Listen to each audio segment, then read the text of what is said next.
Some moments in life change everything. Moments we never see coming. Moments born out of desperation and a whisper of hope. On a cold winter afternoon, with nothing left but silent tears and an uncertain tomorrow, a young mother stood on the side of the road clutching her daughter's hand. She hid her worries behind forced calm, but her eyes told a harder truth, one of hunger, exhaustion, and fear. Just as she wiped tears from her cheeks, her little girl tugged her hand and looked toward a man stepping out of a luxury car. "Don't cry, Mommy," she whispered innocently. "Maybe that man will help us." What happened next became a story not of wealth or fame, but of kindness, unseen battles, and how a simple act can rewrite someone's destiny. Before we begin this powerful story, if you believe that kindness still matters in this world, make sure to subscribe, like, and share your thoughts in the comments. Your support helps this channel. Don't cry, Mommy. Maybe that man will help us. Continue spreading stories that touch hearts and inspire change. Now, let's begin. Her name was Claire. Just 28, but her face carried the weight of a lifetime. Once a cheerful waitress with dreams of opening her own bakery, she now stood soaked in melting snow near a gas station, clutching her 5-year-old daughter, Lily. Life had not been kind lately. 6 months earlier, Claire lost her husband in a tragic construction accident. Insurance delays left her drowning in unpaid bills. Her landlord gave her 3 days to vacate their apartment. That morning, she and Lily stepped out with 2 bags, an empty wallet, and nowhere to go. Claire tried to appear calm for her daughter, but her body was shivering under a thin coat, and the icy wind made her eyes water even more. Lily, with her pink hat slightly crooked and shoes worn out, noticed everything. "Mommy, are we going to Uncle Peter's?" she had asked earlier. Claire didn't have the heart to tell her they weren't welcome there anymore. She simply replied, "We'll figure something out, sweetheart." As they paused near the edge of the parking lot, Claire debated whether to ask someone for help, but pride held her back. Instead, she quietly whispered a prayer. Moments later, a sleek black car pulled in. A man stepped out, well-dressed, tall, probably in his late 42s. His name was Daniel Brooks, successful real estate developer, a millionaire. But beneath his confident walk, he carried his own sadness, a loneliness hidden behind work, luxury, and silence. Daniel had built an empire from scratch. Once a foster child who knew poverty well, he spent his life proving he could rise above it. People admired his success, but rarely noticed the emptiness behind his eyes. He never married, convinced that caring too deeply only led to pain. His mother had abandoned him at 9. His father never existed in his memory. Daniel believed kindness was a risk, until he met a little girl who refused to believe kindness was lost. Claire stepped back as Daniel walked toward the convenience store. Lily, on the other hand, looked at him and saw something her mother didn't. Possibility. She pulled her hand from Claire's grip and approached Daniel with a soft voice. "Excuse me, sir?" Daniel stopped, surprised by the tiny voice. He turned around, puzzled. The girl looked up with big brown eyes full of sincerity and said, "Are you kind?" The question pierced through him like nothing he'd felt in years. Daniel didn't know how to respond. I try to be," he said softly. "Why do you ask?" The little girl stepped closer. "Because Mommy needs kindness today."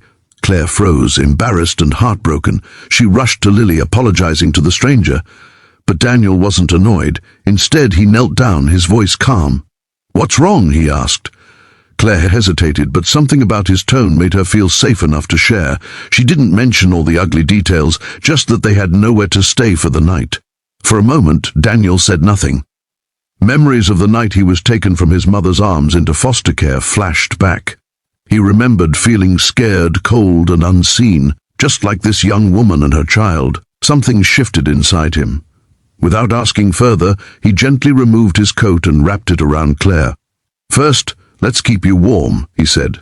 Claire looked at him strangely. "You don't even know me," she whispered. He met her gaze. "I don't need to know you to be kind." They went inside the convenience store. Daniel bought hot chocolate and sandwiches for Claire and Lily. He sat with them at a small table, listening to Lily tell him about her dream to become a cake maker just like Mommy wanted. Daniel smiled. He hadn't felt that warmth in years. After a quiet meal, Daniel looked at Claire. "I want to help, not charity, just kindness. Come with me." Claire hesitated. Trusting someone she just met felt risky, but she looked at Lily, sipping hot chocolate with happiness, and decided to take a leap of faith. He gave them a room in a nearby extended stay hotel he owned. Clean, warm, comfortable. He arranged meals and basic necessities. Claire cried silently that night, but they were tears of gratitude. Over the next days, Daniel visited to check on them. He learned more about Claire's struggles and her unwavering desire to work once she found stability. He saw how wise and hopeful Lily was beyond her years. Something inside him healed in their presence. A week later, Daniel walked into the hotel lobby carrying a small box. Inside was a gleaming set of baking tools and a note, "Let's restart that dream." Then he handed Claire a folder. It was a rental agreement for a small storefront, rent-free for 1 year. "I believe in you," he said, as her eyes filled with disbelief. "But I can't pay you back," she whispered. "You don't need to," Daniel replied. "Just pay it forward when someone else needs kindness." The following months were transformative. Claire opened a tiny bakery called Lily's. Sweet Hope. At first, just locals came, but soon, word spread about the woman who baked with heart, the bakery that welcomed customers with handwritten notes encouraging kindness. Daniel helped with marketing but kept his support quiet. He never wanted credit. On the day of the grand opening, Lily cut the ribbon with scissors too big for her hands. Daniel stood beside them, humbled. Claire hugged him, something she'd never done before, and said, "You didn't just give me kindness, you gave my daughter a future." Daniel felt something shift. A familiar ache he carried for years, of being abandoned, softened. Perhaps kindness wasn't a risk, perhaps it was the cure. One crisp evening months later, Claire stopped by Daniel's office. She carried a cake box.